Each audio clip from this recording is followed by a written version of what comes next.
Ольга, хоккей бойынша Ешил Үзен районы башлығы кубогымызда. Орап барағыз біздің видеолар. Каким звеном? Нападающий, защитник? Нападающий. Отлично. Расскажите, как долго вы занимаетесь хоккеем? В общей сложности год, чуть больше года. Команда наша Накол образовалась тогда, с начала сезона, месяца два месяца назад. Все любители собрались. Все любители хорошего вида спорта.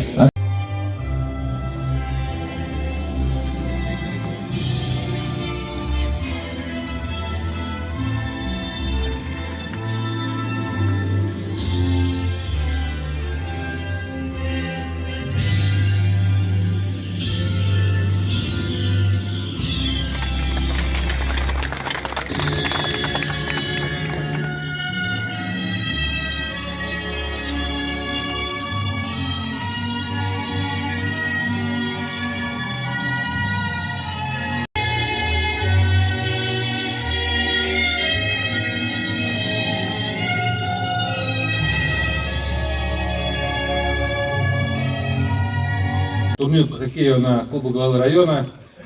Это уже соревнование стало традиционным.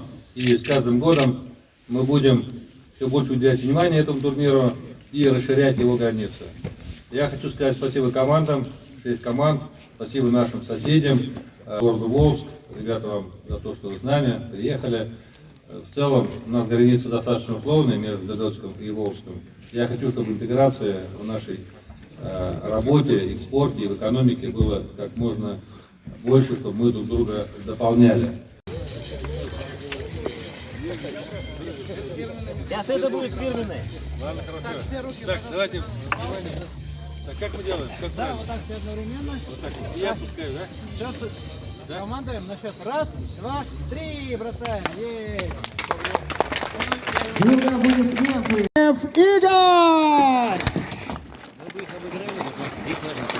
Номер 14.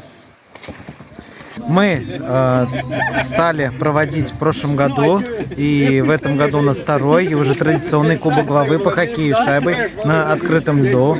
В этом году у нас по сравнению с прошлым годом на 2 команды больше, их 6. У нас добавилась команда из города Волжск, и остальные команды все зеленодольские, представляют различные, скажем так, спортивные возраста. И есть и ветеранская команда, есть и молодежная, есть и любительская команда, но и также наша городская команда «Стик», которая вот буквально с минуты на минуты с очередного тура ночной хоккейной лиги едет из Казани на свою очередную игру. Поэтому ждем отличных эмоций, приятного настроения всем участникам, всем зрителям.